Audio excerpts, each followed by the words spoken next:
Varicose veins కి సరైన చికిత్స కోసం సంప్రదించండి ఎవిస్ హాస్పిటల్. నమస్తే రమగారు. నమస్తే జయ. రమగారు, పీరియడ్స్లో కొన్ని పనులు చేయమంటారు, కొన్ని పనులు చేయకూడదు అంటారు. అసలు పూర్వకాలం అయితే చక్కగా ఆ 5 రోజులు ఒక పక్కన కూర్చోబెట్టి పూర్తిగా రెస్ట్ ఇచ్చేవాళ్ళు, శరీరానికి మనస్సుకి కూడా.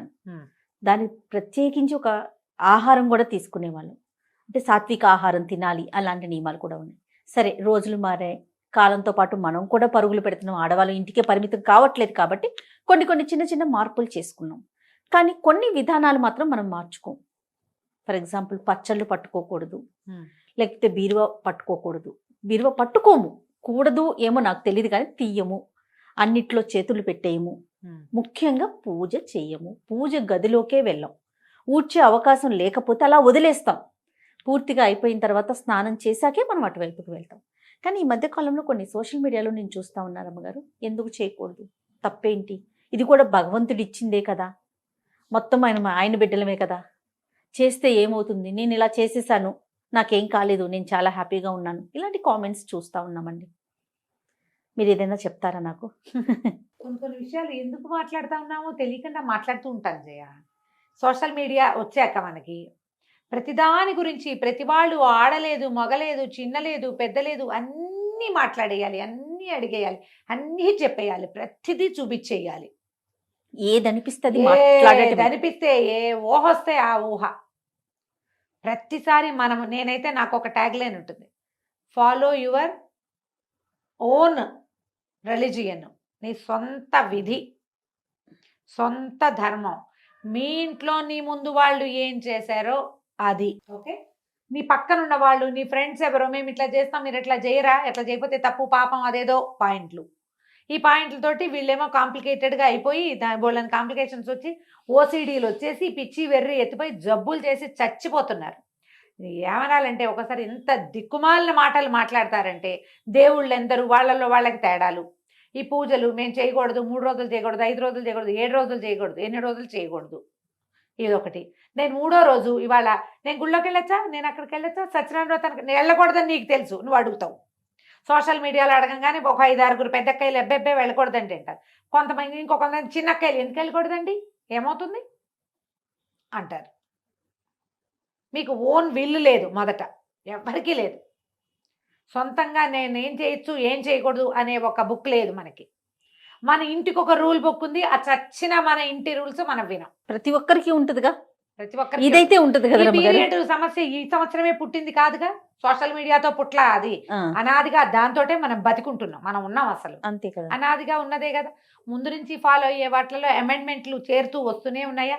50 ఏళ్ళ నాడు పీరియడ్ వస్తే కాలేజీ స్కూళ్ళకి వెళ్ళేవాళ్ళు కాదు, అసలు కాలేజీలే లేవు అప్పుడు, తర్వాత వచ్చినాయి. పీరియడ్స్లో ఉంటే ఏదో విడివిడిగా ఇంట్లో బయట కూర్చొని కాలేజీకి వెళ్ళి చదువుకొచ్చేవాళ్ళు. అందుకని కాలేజీ నుంచి రాగానే అందరూ బట్టలు మార్చుకునేవాళ్ళు. ఆఫీస్ తర్వాత ఆఫీసులు వచ్చాయి, ఉద్యోగాలకు వెళ్తున్నారు. మధ్యలో డ్యాన్స్ అయ్యి, ఎగిరి దూకు, షటిల్ ఆడు, బ్యాడ్మింటన్ ఆడు, ఇది వాడుకో, దానివల్ల అది కూడా ఆడేయచ్చు లాంటి యాడ్స్ కూడా చూసాం. అవును, ఇది కరెక్టా, అది కరెక్టా, పీరియడ్స్లో ఏం ప్యాడ్స్ వాడాలి అనేది ఓ విస్తృతమైన చర్చలు చేసాం అందరం, పిల్ల మేక ఎవరిని వదిలిపెట్టల, పెద్దవాళ్ళు చిన్నవాళ్లతో సహా. అక్కడి నుంచి ఈ గోల. ఇప్పుడు పూజ ఎందుకు చేయకూడదు, నేను చేశాను, this is my first day, I'm doing puja లాంటి వ్యవహారాలు కూడా వచ్చినాయి. అమ్మ, 2 ప్రధానమైన విషయాలు మనం తెలుసుకోవాలి. మనం రోజువారీ క్రియల్లో మాట్లాడదాం. మొదట, నువ్వు స్నానం ఎప్పుడు చేస్తారు జనరల్గా అందరూ?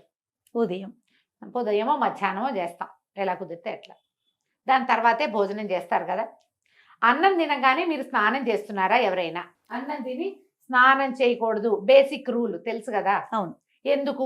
దానికి ఒక క్వశ్చన్ ఉందిగా, సైన్స్ ఏమిటి? అన్నం తిన్నాక మనం పొట్టలోకి ఇంత ఆహారం పడేస్తే శరీరంలో ఉన్న రక్తం అంతా వెళ్ళి ఆ పొట్ట మెషిన్ మీద పనిచేస్తుంది. అవును. ఇలాంటప్పుడు నువ్వు నీళ్లు పోసి, ఆ మెషిన్ వేడెక్కి ఉన్న మెషిన్ మీద పెన మీద నీళ్లు చల్లినట్టుగా నువ్వు నీళ్లు పోస్తే డైజెషన్ ప్రోగ్రామ్ ఆగిపోయి జబ్బు చేస్తుంది. ఇది అందరు ఒప్పుకుంటారు కదా, బేసిక్ రూల్. పిల్లలకి కడుపు నిండా పాలు ఇచ్చి లేదా బాగా చక్కగా సెర్లాక్ తినిపించి నీళ్లు పోతే కక్కేస్తారు, తెలుసు కదా అందరికి. అవునండి కదా. ఇప్పుడు పీరియడ్ టైం అందరికీ రాదు, కొంత మగవాళ్ళకి అస్సలు 0, ఓన్లీ ఆడవాళ్ళకి. 10 ఏళ్ళు దాటిన తర్వాత 50 ఏళ్ళకి 55 ఏళ్ళకి దగ్గరలో ఈ మొత్తం పీరియడ్ అంతా ప్రతి నెల ఈ ఋతు అవస్థ ప్రతి ఆడవాళ్ళకి వస్తుంది. ఋతుస్రావం అత్యంత సహజమైన క్రియ. స్త్రీ శరీరంతో చేయబడుతుంది. అది నెలంతా మీ శరీరం ఏం చేస్తుంది, ఒక 20 రోజుల పాటు పనిచేసి స్త్రీల లోపల గర్భధారణకి అనువుగా ఒక బ్యాగ్ని ఏర్పరుస్తుంది. అవును. దాని పని అది చేసుకుంటూ ఉంటుంది దాని సిస్టమ్ ప్రకారం. ఎప్పుడైతే గర్భధారణ సమయం దాటిందో, ఎప్పుడైతే ఓవ్యులేషన్ పీరియడ్ దాటిపోయింది, అక్కడ ఏమి ఓవ్యులేట్ అవ్వలేదు, ఏం అవ్వలేదు, గర్భావస్థ రాలేదు, తర్వాత ఏమవుతుంది, షెడ్ అయిపోయి దాని అంతట అది ఊడిపోయి దాని ఏ ముచుకకి అది పట్టుకుని ఉన్నదో ఆ బ్యాగ్ అది వదిలేస్తుంది. అది స్లోగా బయటకు వచ్చేస్తుంది, డిశ్చార్జ్ అయిపోతుంది. డిశ్చార్జ్ అయి సహజంగా అత్యంత సహజమైన క్రియ. దీని గురించి వెగటుగా మాట్లాడడానికి వీల్లేదు. ఎందుకంటే నీ బతుకు దాని మీద ఉంది, మనుషుల పుట్టుక దాని మీదే ఉంది. దాన్ని గౌరవించి తీరాలి. ఈ స్ట్రెచ్ చేసే టైంలో శరీరం లోపల ఎక్కడో ఉన్నది, అది ఒక మార్గం ద్వారా నిదానంగా అది బయటకు వచ్చేటప్పుడు శరీరంలో ఉన్న క్రియలన్నీ స్లో అయ్యి ఈ క్రియకి దోహదం చేస్తాయి. సైన్స్ డాక్టర్లు కూడా చెప్తారు కదమ్మా. ఏ డాక్టర్ గైనకాలజిస్ట్ అయినా చెప్పేదేగా. పీరియడ్స్లో రెస్ట్ ఇవ్వండి అని చెప్పే డాక్టర్లు లేరా? ఉన్నారు, 100% ఉన్నారు. అవసరమైతే చేయండి అమ్మా. అవసరం లేకుండా మీరు సీనియర్ గైనకాలజిస్టులు 100 మంది ఇంటర్వ్యూలు చూస్తాను చేయా నేను. అవునండి. గైనకాలజిస్ట్ అనగానే ముందు అదే వింటాను నేను మిగిలిన మానేస్తా. పీరియడ్ టైంలో సాత్వికంగా తినండి. గైనకాలజిస్ట్ చెప్పకర్లా, మన ఇంట్లో ఉన్న ముస్సిలి మా అమ్మ కూడా చెప్తుంది. అవును, హాయిగా లైట్ ఫుడ్ తినండి, రెస్ట్ తీసుకోండి, ఓ పక్కన ఉంచండి. కొంతకాలము దీని మీద అవగాహన లేక వీళ్ళని స్నానాలు చేయనివ్వకుండా ఒక మురికి చీకటి కొట్లలో వాళ్ళని చూస్తేనే పాపం అన్నట్టుగా జరిగింది. నేను కాదని అన్నం, ఒక రకమైన అవగాహన లోపమే కానీ అసలు క్రియ మాత్రం చేశారు. వీళ్ళకి రెస్ట్ మాత్రం ఇచ్చేవాళ్ళు. అవును, దీనికి ప్రధానంగా కావాల్సింది రెస్ట్. అది జరిగింది. అదైతే జరిగేది. వాళ్ళని ఇంటి పనులలోకి రానివ్వకుండా ఓ పక్కన వచ్చారు. చూస్తేనే పాపం అన్నట్టుగా ప్రవర్తించిన వాళ్ళు కూడా కొంతమంది ఉన్నారు. వాళ్ళకి అవగాహన లేక. అది ఎక్కడ పర్సెంటేజ్ తక్కువ కదండి, చాలా తక్కువ. ఆ ఒకటి హైలైట్ చేసి మాట్లాడకండి దయచేసి. మీరెవ్వరూ ఆ పరిస్థితుల్లోకి వెళ్ళాల. ఇప్పుడు సమాజంలో ఉన్న వాళ్ళు ఎవరు దాన్ని చూసిన వాళ్ళు చాలా 10% కూడా లేదు. అవునండి. ఇప్పుడు ఈ మాట్లాడే వాళ్ళు ఎవరికి దాని గురించి తెలియదమ్మా. అక్కర్లేని మాటలు అవన్నీ పక్కకుంటే సరిపోతుంది. అయిందా? ఇప్పుడు ఇది డిశ్చార్జ్ అయిపోతుంది నిదానంగా. అప్పుడు నువ్వు తిండికి ఎక్కువ అవి ఇవి తినేసి వృక్ష పదార్థాలు తిని పొట్టకి పని కల్పించద్దు. నీ గర్భంలో పొట్టలో వేరే క్రియ జరుగుతోంది, దాన్ని స్లోగా జరగనివ్వు. జరిగిపోతుంది దాని దారినది.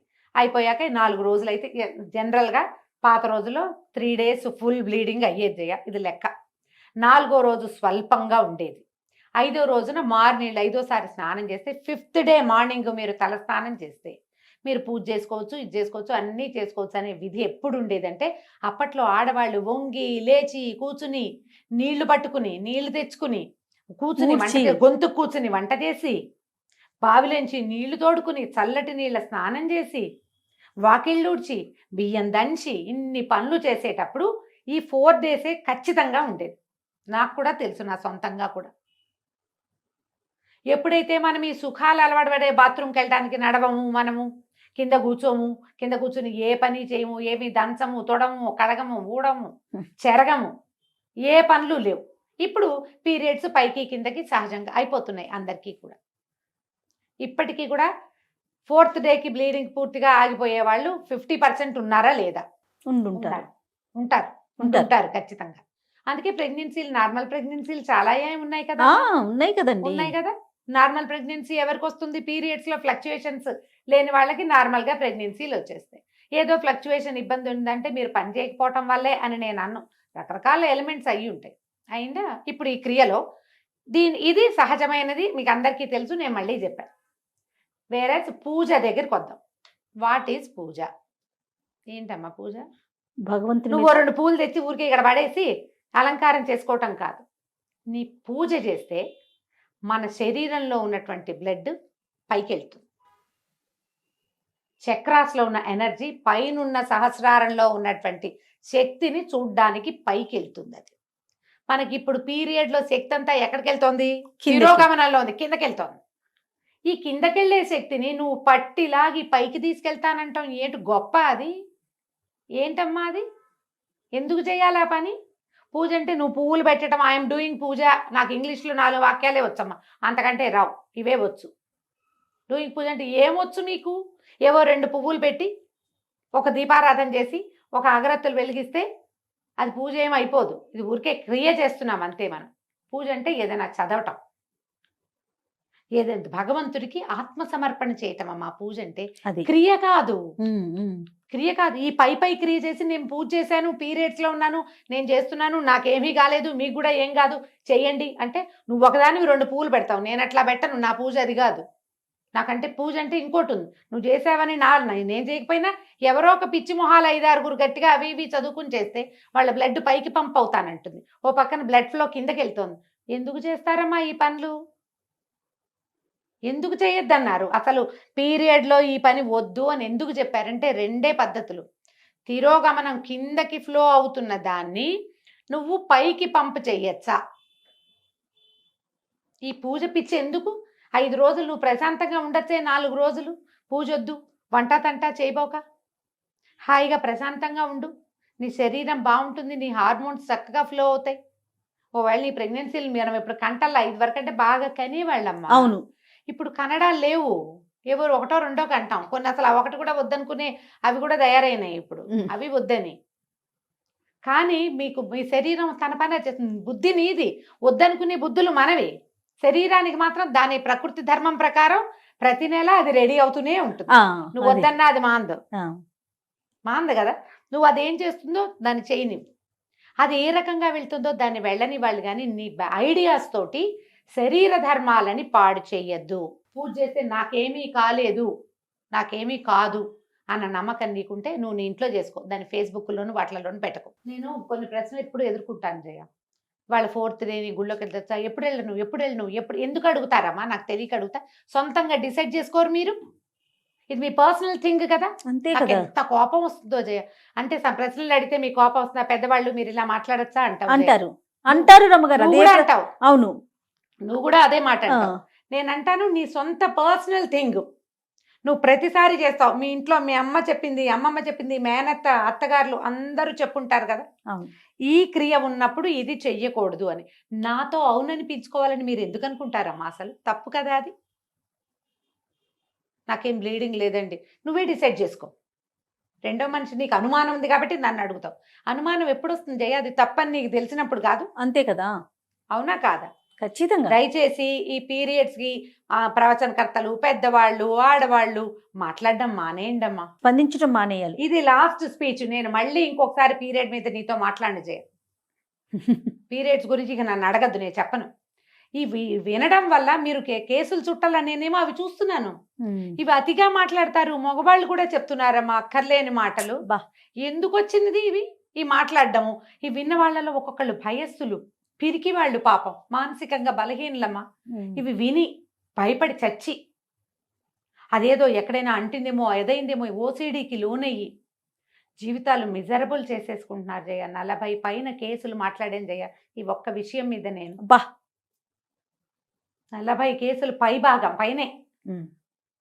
ఒట్టి శుభ్రత అది కాదు, పీరియడ్ రిలేటెడే చచ్చిపోవడానికి సిద్ధమయ్యే కేసులు చూస్తున్నా నేను. సూసైడ్లు చేసుకుంటున్నారు, దాంట్లోకి వెళ్ళిపోతున్నారు. పిల్లలు కలిపేశారని, ముట్టు కలిసిపోయిందని, అదేదో పంప మునిగిపోతుందని, ఆ 3 రోజులు వాడుకున్న బట్టలు మళ్ళీ వాడుకోకూడదని, గాజులు వేసుకున్న వాళ్ళు గాజులు కూడా తీసి బయట పారేయాలని, ఎన్నెన్నో మార్చాలి, ఇల్లంతా కడిగేసేయాలి, బట్టలన్నీ ఉతికేసేయాలి, దుప్పట్లన్నీ తీసి బయట పారేసేయాలి, పిల్లలు స్కూల్ నుంచి ఇంటికి వస్తే డేగ కళ్ళతో ఆ పిల్లలకి తల్లికి రిలేషన్ ఉండటల్లా ఇట్లా అవుతోంది. మీరందరూ మాట్లాడడం మానేయండి దయచేసి. అయితే అతివృష్టి రేపు అనావృష్టి చూస్తున్నాం. అవునా కదా రమ్మగారు? ఎవరి ఇళ్లలో ఏముందో వాళ్ళ ప్రకారం వాళ్ళని పాటించుకోనివ్వండి దయచేసి. పీరియడ్స్ లో చేయొచ్చా అని ఎవరైనా అడిగితే అమ్మా, ప్రవచనకర్తలు మీరు మాట్లాడకుండా ఉంటే చాలా రకాల మానసిక సమస్యలకి అసలు సమాధానాలు లేని స్థితిలో వాళ్ళని పెట్టేసిన వాళ్ళం అవుతున్నాం. నేను కూడా ఇంక్లూడెడ్ జయ. నేను చెప్తున్నా కదా, చేసిన పాపం చెప్తే పోతుంది. ఇదే లాస్ట్ వీడియో జయ. ఇక మళ్ళీ పీరియడ్ రిలేటెడ్ ఇష్యూ క్వశ్చన్, ఏ పండగ గురించి నువ్వు పీరియడ్లో ఉంటే ఎప్పుడు చేసుకోవాలమ్మా? పోలిపాడ్యమి నాడు దీపం పెట్టాలి. పాడ్యం వెళ్ళిపోయి రోజు నువ్వు బయట ఉన్నావు, 5 రోజుల తర్వాత మార్గశిర మాసంలో దీపం పెట్టమని నేను చెప్పచ్చా నీకు? తప్పు కదా. వినాయక చవితి నాడు పీరియడ్ వచ్చింది, ఎప్పుడు చేసుకోవాలి? ఏమి ఒక సంవత్సరం మానేసి వచ్చే సంవత్సరం చేసుకోకూడదమ్మా. కాదు రమ్మగారు, వినాయక చవితి పూజ దగ్గర నుంచి దసరా నవరాత్రుల దగ్గర నుంచి ప్రతి దానికి ఈ ప్రశ్నే చూస్తూ ఉంటాం అయినా మనం. కార్తీక మాసం, అది కూడా కార్తీక మాసం 5 రోజులు దీపాలు, పీరియడ్ వచ్చింది, మా ఇంట్లో దీపం ఎలా ఏమవుతుంది కొంప మునక? మానేసేయండి. తర్వాత పెట్టుకో. నీ స్థితి నీకు ఒకదానికే కాదు కదా, నీ చుట్టూతో ఉన్న ప్రకృతి కూడా తెలుసు కదా. Yes. పిల్లలు ఉంటే పెట్టించండి, లేకపోతే మానేయండి. కేవలం కామెంట్లలో ప్రశ్నలు మీ దాకా తీసుకొస్తున్నారు అమ్మగారు, కానీ మీరు పర్సనల్ గా కూడా ఎన్నో ప్రశ్నలు మాట్లాడతా. ఎదుర్కోవాల్సి వస్తుంది, మాట్లాడాల్సి ఈ వస్తుంది. 5 రోజులు పెట్టుకోలేనమ్మా, ఇప్పుడు ఏం చేయనమ్మా, ఆ తర్వాత పెట్టుకోండి అమ్మా అని చెప్తా. ఇదే ఆన్సర్. అవునని చెప్పాలి జయ, కనీసం 30 మందికి చెప్పా ఈ మాట, తెలుసా? కార్తీక మాసం రోజు దీపం పెట్టుకోవాలి కదమ్మా, పీరియడ్ లో పెట్టుకోలేము, అప్పుడు ఎలాగమ్మా? మీ ఆయనతో పెట్టించండి. మొగుడు ఒప్పుకోకపోతే కొట్టుకు చేస్తారా మీ ఇద్దరు ఈ విషయం మీద? వదిలేయండి. ఈ పీరియడ్ ఇంత గోల్ చేస్తోందమ్మా, సహజమైన క్రియని ఎంత కాంప్లికేటెడ్ చేసేసుకుంటారు జయ. చిన్న పిల్లల ముందు, పెద్దవాళ్ళు మీరు అన్నట్లుగా అందరి ముందు మాట్లాడేయాల్సిన పరిస్థితి వచ్చేస్తుంది. వచ్చేస్తుంది. అంటే అదేదో దాచేది కాదు, కానీ మాట్లాడుకోవాల్సిన అవసరం కూడా లేదు కదా. లేదు, మీ ఓన్ సిస్టమ్ ని ఫాలో అవ్వండి. ఎస్. కానీ స్ట్రిక్ట్ గా చెప్తున్నా నేను, పీరియడ్స్ సమయంలో చాలా అత్యవసరమైతే కానీ మీరు ప్రయాణాలు చేయొద్దు. సాధ్యమైనంత లైట్ ఫుడ్, సింపుల్ ఫుడ్ తీసుకోండి. సాధ్యమైనంత తక్కువ పని చేయండి. పూజ అని మీరు దేన్ని భావిస్తున్నారో, ఏదైతే మీలో ఆధ్యాత్మిక భావాల్ని పెంపొందిస్తుందో ఆ పని చెయ్యొద్దు. ఇట్స్ ఏ నో, మీన్స్ నోయే. ఆధ్యాత్మిక భావాల పెంపొందించడం అంటే బ్లడ్ ఊర్ధ్వగామి అవుతుంది, రక్తం పైకి వెళ్తుంది, అది చేయకూడదు. శరీరాన్ని దాని పని దాన్ని చేసుకొనివ్వండి. రైట్. నమస్తే రమ్మగారు. నమస్తే జయ.